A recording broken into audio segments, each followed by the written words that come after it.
Sir ये आपका जो धरना 11 दिसंबर 2021 से लगातार चल रहा है, किन मांगों पर आपका इफ़को प्रबंधन के खिलाफ धरना है, क्या है? देखिए साहब, हम लोग यहाँ इफ़को प्रबंधन के खिलाफ नहीं बैठे हैं, बल्कि जिन किसानों को दिक्कत है उनके पक्ष में बैठे हैं। उसको इफ़को प्रबंधन अपनी खिलाफत मानता अलग बात है, हम तो उसके खिलाफ नहीं मानते अपने आप को। हमारा कहना तो ये है कि आपने यहाँ उद्योग लगाया, यहाँ के लोगों को सपने दिखाए कि उद्योग यहाँ लगा के यहाँ के लोगों का जीवन स्तर बेहतर होगा, इनको रोज़गार मिलेगा, 4 पैसे इनकी जेब में आएंगे। लेकिन ऐसा हुआ नहीं। अब जब ज़मीन इनकी चली गई तो ये तो पीढ़ी दर पीढ़ी मजदूर हो गए। अगर बाप ने ज़मीन दी तो उसका लड़का मजदूर हो गया, ज़मीन ख़त्म हो गई। अब जो आगे औलाद पैदा हो वो भी मजदूर पैदा होगी। तो हमारा कहना ये है कि जब आपने यहाँ उद्योग लगाया, आपने इनकी ज़मीन ली, लेबर आपको चाहिए भी। ऐसा भी नहीं है कि आपकी हम कह रहे हैं एक भी लेबर आपको नहीं चाहिए, हम बिल्कुल नहीं कहेंगे किसी के लिए। लेकिन जब आपको 4000 की लेबर की क्षमता आपके पास है तीनों शिफ्ट में, और ये काम मांगने वालों की संख्या 1000 के लगभग है, 1100 के आसपास जो भी है, तो जब आपको 4000 लेबर लगानी है, उन 4000 में 1000 ये भी लग जाए तो दिक्कत कहाँ आ रही है? ये तो जिद और हठधर्मी है कि हम तो साहब इनको नहीं रखेंगे, चाहे किसी बाहर को रख लें। तो ये जिद हम चलने नहीं देंगे, इसके लिए हम पूरी तरह तैयार हैं। हमारा 11 दिसंबर 2021 में धरना चल रहा है, चाहे अगले साल का 11 दिसंबर आ जाए, हम ये मामला निपटाने से पहले हटेंगे नहीं।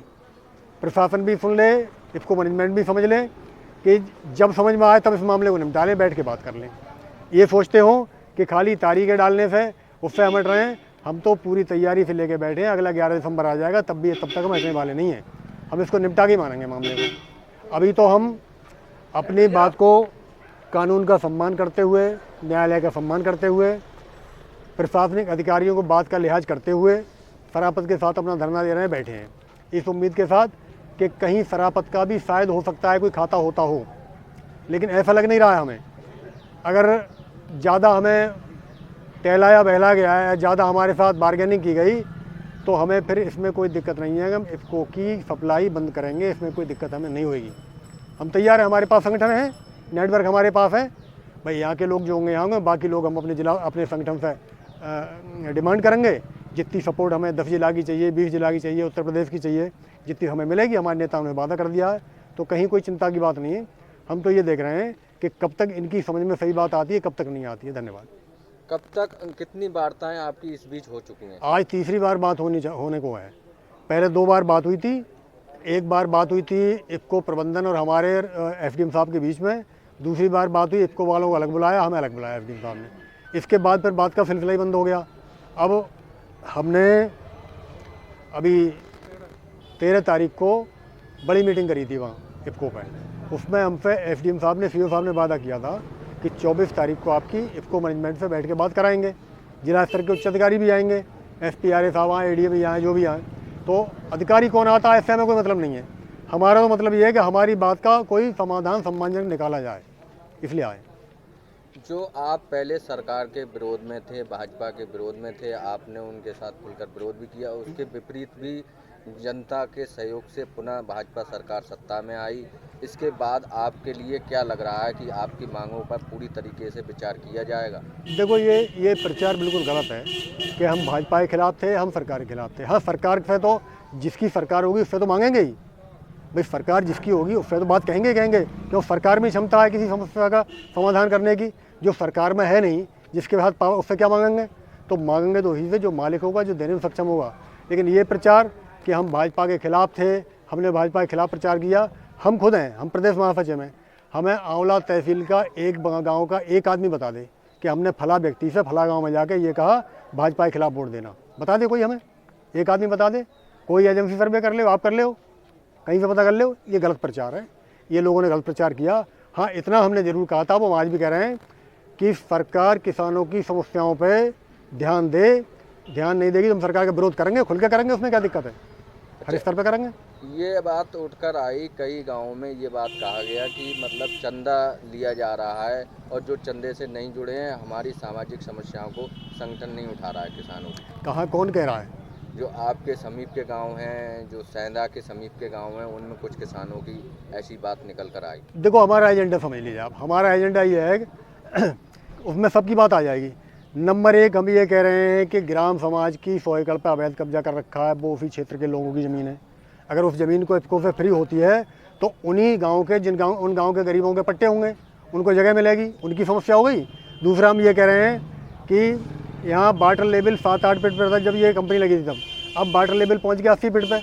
पहले किसान का बोरिंग, सभी लोगों का, हर किसान का बोरिंग 7-8 हज़ार रुपये में होता था, अब वो बोरिंग 1.5 से 2 लाख रुपए में हो रहा है। तो ये सबकी समस्या नहीं है क्या?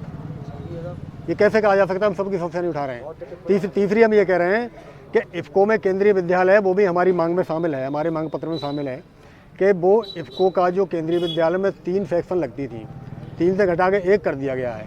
उसमें भी देखा ही गया है कि इस क्षेत्र के लोगों को बाईपास किया जा रहा है। इफ़को के एम्प्लॉयज़ हैं या बरेली बाहर के लोगों को उनमें उनके बच्चों को अवसर दिया जा रहा है। तो हमारा कहना है तीनों सेक्शन बहाल की जाए और उस क्षेत्र के जो 10-12 गाँव हैं जिनकी ज़मीनें गई हैं, उन गांव के किसानों के बच्चों को एडमिशन में प्राथमिकता दी जाए, ये भी हमारी मांग है। तो ये तो कहना बिल्कुल गलत है कि हम इनकी नहीं उठा रहे। हाँ, ये ज़रूर है कि हम जब हमारे सामने कोई समस्या आती है उस पर हम बोलते हैं, इसके अलावा जो हमें जानकारी हम पे बोलते हैं। फिर भी कहीं किसी को कोई दिक्कत है, हो सकता है किसी की कोई जानकारी हमारे पास नहीं आई हो, तो वो हमारे संगठन में आए, अपनी जानकारी उनकी समस्या उठाएँ, कोई दिक्कत नहीं है। आपकी संगठन से जुड़ने के लिए कोई फीस भी रखी है आपने? हमने संगठन से जुड़ने के लिए हमारी फीस रखी हुई है। फीस कोई प्राथमिकता नहीं है, पहले आदमी मन बनाए, आदमी का विचार बनता है, विचार बनने के बाद है, मामला फीस का नहीं है। फीस की बात होती तो हम भी रसीद लेके गांव-गांव काटते घूमते, जैसे लोग काटते घूमते हैं। हमने आज तक कभी रसीद काटने को प्राथमिकता नहीं दी। हमने प्राथमिकता दी लोग पहले अपनी मानसिकता बनाएं, मानसिकता बनाने के बाद अपना मेंबर बने, कोई दिक्कत नहीं है। जो इतने लंबे समय से आपका धरना चल रहा है तो उसमें कैसे सहयोग हो रहा है? हमारे सहयोग ये हो रहा है कि हमारे सभी कार्यकर्ता उसमें अनाज का, आपके सब्जियों का, दालों का, सब चीज़ का, चावल का, आटे का, जिसका जैसा, कोई 2 किलो, कोई 1 किलो, कोई 5 किलो, कोई 4 किलो, जैसे जिसकी क्षमता होती है ला के जमा कर देता है, खा रहे हैं और खर्चा क्या है हमारा। और जब भी कभी मीटिंग होती है, टेंट लाउड स्पीकर का मामला होता है तो उसमें अपने 20-20 रुपया, 25-25 रुपये जैसा अपना कल्टीवेशन कर लेते हैं उसका मिलके सब लोग। मतलब इस तरीके की कोई नहीं है कि मतलब 1000 या 500 रुपये का किसी को पर सदस्य बाध्यता हो? नहीं, ऐसा नहीं।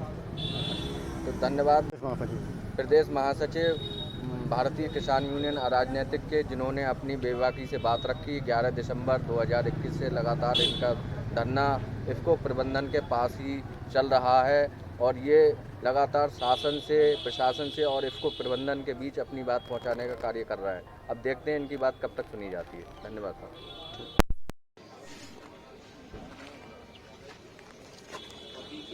साहब। हमारी बात कर रहा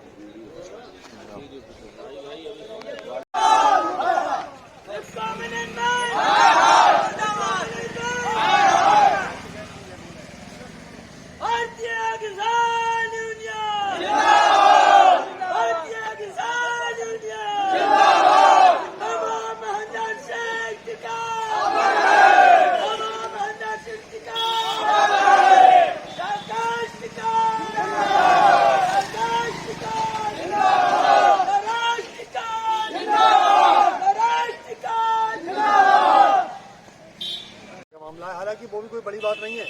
आ जाएंगे, उसके बाद न्यायालय में बात होगी, माफी मांग लेंगे, कहा है। लेकिन अब हमने ये निर्णय लिया है कि 31 तारीख की हमारी अंतिम मीटिंग होगी मेरे साथ। अच्छा। एफडीएम साहब के लेवल पे, ठीक है, और हमारे लेवल पे, ठीक है। 31 तारीख को अगर कोई समाधान कायदे का नहीं निकलता है जी, तो अब लड़ाई सीधी इफ़को और किसान के बीच हो, प्रशासन को बीच में हटा दिया है। हम लोग फिर बैठेंगे रेलवे ट्रैक जो विशाल गंज था इफ़को के लिए, जो खाद भर के ले जाती है जी। अगला पड़ाव हमारा रेलवे ट्रैक पे होगा, धरना यहाँ चलता रहेगा और पड़ाव होगा रेलवे ट्रैक पे। भाई तुम्हारा काम हमने बंद कर दिया, हमारा काम तो बंद है ही जी। अब ना तो वहाँ पब्लिक को परेशानी है जी, उस पर कोई प्राइवेट ट्रांसपोर्ट पब्लिक का नहीं होता उस लाइन पे जी। उस लाइन पे केवल इफ़को का काम होता है खाद का, ठीक। ना स्कूल के बच्चों का मामला है, ना कोई बीमार आदमी जाता है, मतलब पब्लिक का कोई मामला वहाँ नहीं है। मामला इफ़को का किसानों का है। तो हमारा पड़ाव इफ़को के ट्रैक पे होगा अगला, उसकी तारीख हम लोग अपने धरना मीटिंग करके तय कर लेंगे। जो तारीख होगी आप लोगों को सबको बता दिया जाएगा। वहाँ परमानेंट पड़ाव होगा, भाई 1 दिन लगे, 2 दिन लगे, 1 महीना लगे, जो भी समय लगे, जब तक इफ़को वालों इनकी बात मान जाए तो हम इनकी मान जाएंगे, जब तक वो इनकी ना मानेंगे तब हम भी इनकी मानेंगे। आपका डेरा डालो घेरा डालो कार्यक्रम, फिर उसका क्या होगा? वो हमारा अब रेलवे ट्रैक पे पहुंचेगा। अच्छा, इफ़को गेट के सामने ना करके? हाँ, रेलवे ट्रैक पे पहुंचेगा, ठीक। ये हमारा 300 मीटर दूरी पे बैठे थे, तो वो आपका धरना जारी रहेगा या आज समाप्त कर दिया? वो जारी रहेगा, लगातार अनवरत वो धरना जारी रहेगा। आज 1 साल लगे, 6 महीने लगे, जो समय लगे, वो जारी रहेगा, वो नहीं हटेगा। मांगे पूरी न होने हाँ, मांगे पूरी ना होने आपकी प्रमुख मांगे क्या क्या है? और 1 मिनट सर, सर 1 मिनट, प्रमुख एक का एक जितनी भी एजेंडा दे रखा है इन्हें अगर पहली में या दूसरी वार्ता में ये समाधान कर देते तो एक आध छोड़ देते। अब उस एजेंडे में एक भी पॉइंट छोड़ा नहीं जाएगा। एजेंडा में आपने कहा था कि अगर ऐसा नहीं हुआ तो आप आत्मदाह भी करेंगे, तो उसके बारे में क्या कहना हाँ, है? वो भी हो सकता है, और रेलवे ट्रैक पे करेंगे। रेलवे ट्रैक पे ही होगा सब कुछ। अच्छा, ठीक। हाँ, रेल आवे ही नहीं लिखा देंगे। जितनी इन जमीन देने वालों में से थी, उनमें कुछ लोग मर गए, कुछ हो गए रिटायर। वो 2 फाड़ वैकेंसी पूरी की जाए इन लोगों में से जिनकी जमीनें गई, जो काम कर रहे हैं उनमें से। बाकी लोग जो हैं ऐसे हैं जिनकी जमीन के इनको कहीं काम ही नहीं मिला। कुल संख्या 1138 में 2 फाड़ माइनस कर दो, बाकी बचते हैं जो बैठेंगे। तो इन सब लोगों को फैक्ट्री में फैक्ट्री बेस पे डेली बेसिस की मजदूरी दी जाए जो बचे उनको। ये 2 मांग है। इसके अलावा हमारा कहना ये है, लिख के भी हमने दिया है, ज्ञापन मांग भी है कि यहाँ जब ये फैक्ट्री लगी थी तब वाटर लेवल यहाँ का था 6-7 फीट पे, अब पहुँच गया 70-80 फीट पे। उस समय बोरिंग होता था 10-12 हज़ार में, अब होता है बोरिंग 1.5-2 लाख रुपया में। यहाँ फसलें, इनकी अमोनिया गैस बहाने से फसलों पर विपरीत प्रभाव पड़ता है। अमोनिया निकलती है गैसें, उन गैसों में फसल की पैदावार घटती है, फसलों में बीमारी आती है। यहाँ के लोग बेरोजगार घूम रहे हैं, बाहर के लोग आके हैं रोजगार कर रहे हैं। तो नुकसान करोगे यहाँ की जनता का, रोजगार दोगे बाहर के लोगों को, ये नहीं चलने दिया जाएगा। जमीन ग्राम समाज की है, ग्राम समाज की जमीन है, 100 एकड़ के आसपास अवैध कब्जा है बोहटा में। उसका आदेश तहसीलदार कोर्ट से उसका कोई काम हम से करा नहीं पा रहे हो, तो फिर तुम्हारे यहाँ मीटिंग करने का औचित्य क्या है? 31 के बाद फिर हम समझेंगे 31 तारीख तक नहीं समाधान करा पाते हैं तो हम ये मान लेंगे कि एसडीएम साहब अपना सही भूमिका इफको के खिलाफ नहीं निभा पा रहे। तक इन्होंने जो 22-20 चल रही है उस पर जुर्माना वसूलें और हमें उसकी रसीदों की फोटो स्टेट दें कि हमने बेदखल कराएं इस तारीख तक, तब तो वार्ता करने को हमें बुलाएं, अन्यथा बुलाएं नहीं।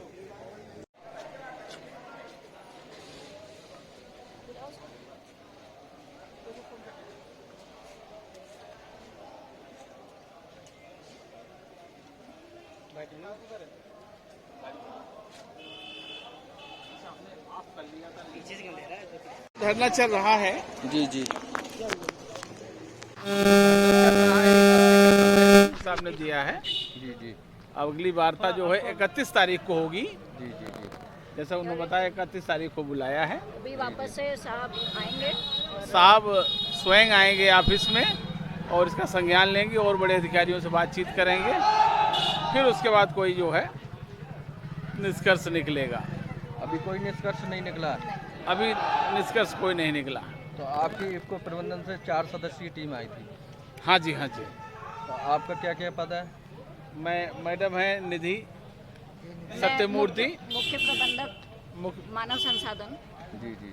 और ये श्री मैं- आरपी सिंह जी हैं। मैनेजर 4 जी और ये आशीष सक्सेना सक्सेना जी वेलफेयर ऑफिसर, जी।